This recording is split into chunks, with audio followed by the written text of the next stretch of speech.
अगर आपको किसी भी तरह की नी में कोई कंडीशन है, पेन वगैरह है या कुछ भी है, तो इस वीडियो के थ्रू आपको पता लग जाएगा कि क्या प्रॉब्लम आ रही है आपकी नी में। अपने आप को सेल्फ डायग्नोस कर पाओगे आप। ठीक है, तो सबसे पहले आप काम क्या करना है, कुछ कंफर्टेबल पहन लेना है। ठीक है, क्योंकि कुछ चीज़ें मैं करवाऊँगा, वो चीज़ें आपने करनी होंगी, उससे पता लगेगा क्या कंडीशन अराइज़ हो रही है। तो सबसे पहले आपने करना है नॉर्मल स्क्वाट, नीचे बैठना है और खड़े हो जाना है आराम से। ठीक है, और ऑब्ज़र्व करना है आपको पेन हो रही है या नहीं हो रही है, और हो रही है तो ये सबसे पहली कंडीशन चेक करनी है। अगर आपको नी कैप के बिल्कुल नीचे पेन हो रही है, ठीक है, तो आपको हो सकता है कि पटेलर टेंडिनोपैथी है। ठीक है, पटेलर टेंडिनोपैथी बेसिकली क्या है कि पटेला के टेंडन में इन्फ्लामेशन हो जाती है, सिंपल। ठीक है, तो अगर नी कैप के बिल्कुल नीचे पेन हो रहा है तो हो सकता है पटेलर टेंडिनोपैथी है। और वहाँ पे आप थोड़ा टच करके फील करके भी देख सकते हैं, थोड़ी वार्म, थोड़ा टेम्परेचर हाई, वार्मथ वगैरह, या फिर स्वेलिंग, रेडनेस देखने को मिल सकती है वहाँ पे। ठीक है, और अगर स्क्वाट करते हुए नी कैप के बिल्कुल थोड़ा ऊपर पेन हो रहा था तो हो सकता है आपको क्वाड्रिसेप टेंडनाइटिस होए। क्वाड्रिसेप टेंडनाइटिस का मतलब है कि आपके क्वाड्रिसेप के टेंडन में इन्फ्लामेशन हो गई है, सिंपल। ठीक है, और यहाँ पे भी आप थोड़ा टच करके देख सकते हैं, थोड़ा पालपेट करके देख सकते हैं टेंडरनेस है या नहीं, वार्मथ है या नहीं। ठीक है, तो इसे डायग्नोस कर सकते हैं आप।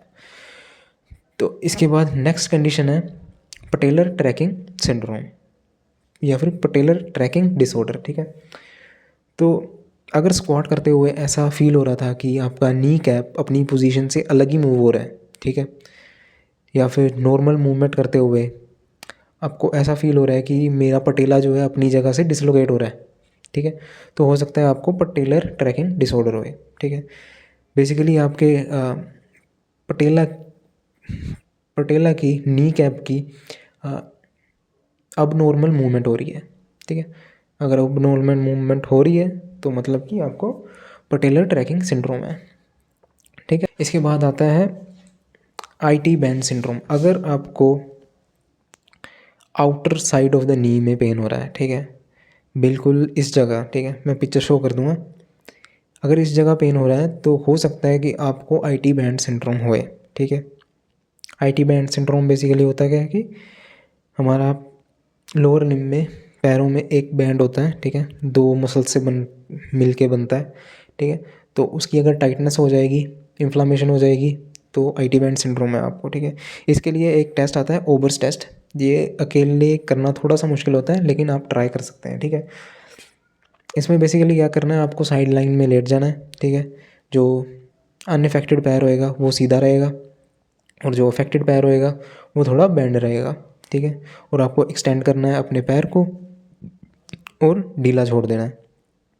अगर वो हवा में फ्लोट कर रहा है, नीचे बिल्कुल टच नहीं हुआ, तो टाइटनेस है, इन्फ्लामेशन है, और आपको IT बैंड सिंड्रोम हो सकता है। ठीक है, हो सकता है, मैं इसलिए बोल रहा हूँ क्योंकि बहुत लोगों से ओवर टेस्ट अच्छे से होता नहीं है, तो इसीलिए अगर आपको शक है कि IT बैंड सिंड्रोम हो सकता है तो आप फिजिशियन को या फिर एक फिजियोथेरेपिस्ट को कंसल्ट कर सकते हैं, वो अच्छे से आपको डायग्नोस करके दे देगा।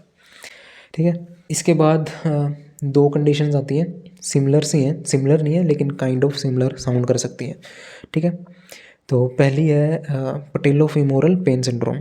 ठीक है, तो इसको टेस्ट करने के लिए बेसिकली आपने क्या करना है, अपने क्वाड्रिसेप्स को कॉन्ट्रैक्ट करना है। ठीक है, मसल को, थाई मसल को टाइट करना है।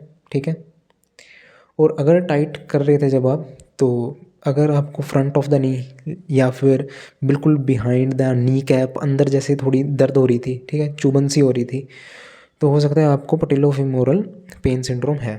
ठीक है, बस ये सिंपल सा टेस्ट करना है, कॉन्ट्रैक्ट करना है अपने थाई मसल्स को, और अगर पेन हो रही है तो ये हो सकता है।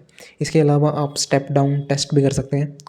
ठीक है, कोई एलिवेटेड सरफेस पे खड़े होना है और धीरे धीरे क्या कहते हैं, अफेक्टेड लेग के द्वारा नीचे की तरफ जाना है। ठीक है, पैर नीचे रखना है, अनअफेक्टेड पैर नीचे रखना है। ठीक है, तो इससे भी आप चेक कर सकते हैं कि पेन हो रहा है या नहीं हो रहा।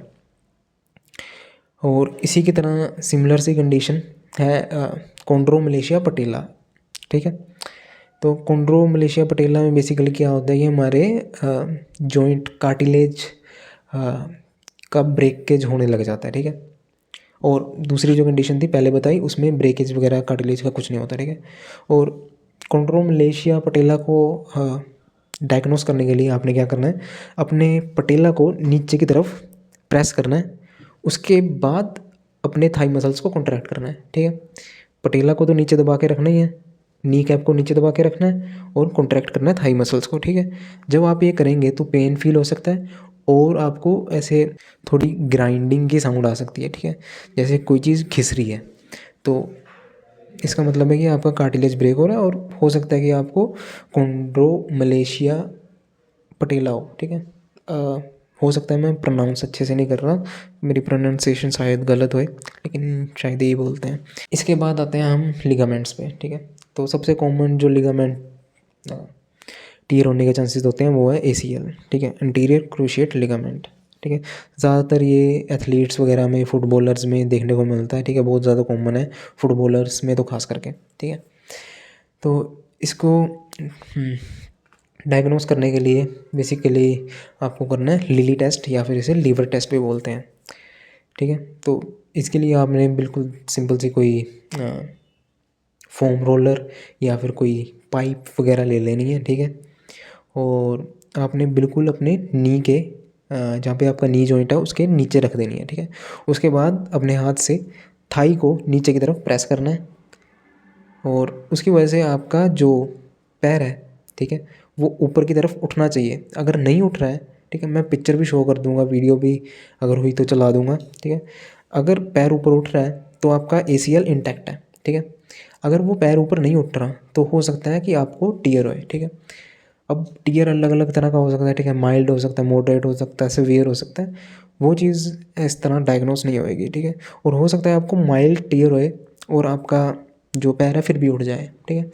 तो अच्छे से डायग्नोस ACL नहीं हो पाता, लेकिन हो भी पाता है। क्या कहते हैं, अगर आप फिज़िकल थेरेपिस्ट के पास या फिर किसी फिजिशियन के पास जाएंगे तो वो इंटीरियर ड्रो टेस्ट वगैरह कर सकता है, ठीक है, तो उससे पता लग जाएगा। इसके अलावा नेक्स्ट टीयर आता है PCL टीयर, ठीक है, पोस्टीरियर क्रूशिएट लिगामेंट टीयर, ठीक है। इसके लिए क्या करना है, आपने सैग टेस्ट, पोस्टीरियर सैग टेस्ट, ठीक है। मैं पिक्चर शो कर दूंगा, इस तरह से लेट जाना है, ठीक है। और अगर और कंपेयर करना है, ठीक है, दोनों शिन बोन्स को, नीज़ को, ठीक है। अगर जो शिन बोन है, टिबिया है हमारी, वो नीचे की तरफ सैग कर रही है तो हो सकता है आपको PCL है, ठीक है। अगर अच्छे से पता नहीं लग रहा तो उसी पोजीशन में आपने टिबिया को अपर एंड से पकड़ना है और नीचे की तरफ प्रेस करने की कोशिश करनी है। अगर आपको रेजिस्टेंस फील हो रही है तो लिगामेंट इंटैक्ट है। अगर रेजिस्टेंस फील नहीं हो रही है तो हो सकता है कि टीयर हो गया है, ठीक है। आपको अगर रेजिस्टेंस नहीं हो रही ना, तो क्या कहते हैं, सॉफ्टनेस सी लगेगी जब आप डाउनवर्ड प्रेस करेंगे, ठीक है। इसके बाद आता है MCL और LCL, ठीक है। तो MCL टीयर के लिए आपने करना है वेल्गस स्ट्रेस टेस्ट, और बहुत आसान है, आप खुद से कर सकते हैं, ठीक है। एक चेयर पे बैठ जाना है, ठीक है, और अपने नीज़ को लगभग 20 डिग्री थोड़ा एक्सटेंड कर देना है, ठीक है। 20 डिग्रीज पे अपनी नीज़ रख लेनी है। उसके बाद आपने बाहर की तरफ फोर्स लगानी है, ठीक है, अपने नी पे, ठीक है। मैं पिक्चर शो कर दूंगा, उससे आसानी से पता लग जाएगा, ठीक है। एक पैर एक हाथ एंकल के पास होएगा और एक हाथ नी के पास होएगा और ऑपोजिट डायरेक्शंस में फोर्स लगानी है, ठीक है। और अगर पेन हो रहा है तो MCL या LCL हो सकता है, दोनों के ही सेम टेस्ट हैं, ऑपोजिट करने हैं बस। मैं पिक्चर लगा दूंगा, उससे आसानी से पता लग जाएगा, ठीक है। इसके बाद आता है मेनिस्कस टीयर, ठीक है। मेनिस्कस हमारे पास दो होते हैं, मीडियल और लैटरल, ठीक है। और बहुत ही आसान है इसको चेक करना। अगर आपके पास कोई है जो ये टेस्ट कर सकता है तो बहुत ही ज़्यादा आसान है, आप एप्लीज टेस्ट है वो कर सकते हैं, ठीक है। अगर नहीं है तो सिंगल लेग ट्विस्टिंग टेस्ट है, वो कर सकते हैं, ठीक है। बेसिकली आपको क्या करना है, किसी चीज़ का सहारा ले लेना है, उसके बाद अपनी एक अनइफेक्टेड नी को उठा लेना है, ठीक है। एक लात पे खड़े होना है, उसके बाद थोड़ी सी नी जो है बेंड करनी है 10 to 20 डिग्रीज। उसके बाद दोनों तरफ रोटेट करना है, ठीक है। तो अगर उस चीज़ में पेन हो रही है तो हो सकता है आपको मेनिस्कस का टियर है, ठीक है। और अगर हो सके तो एप्लीज टेस्ट ज़्यादा इफ़ेक्टिव है मेरे अकॉर्डिंग।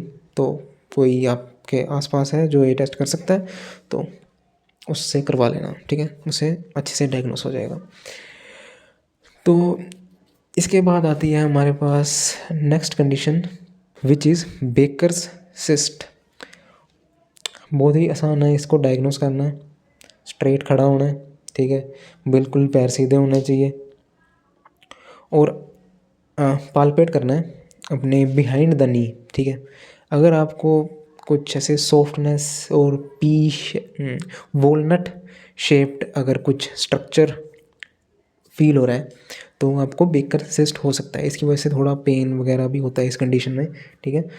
तो अगर सॉफ्ट टेंस और वॉलनट शेप्ड लंप सा आपको दिख रहा है, फील हो रहा है, ठीक है, तो आपको बेकर सिस्ट हो सकता है। और जब आप स्ट्रेट खड़े होएंगे तो आसानी से विजिबल होता है ये, ठीक है।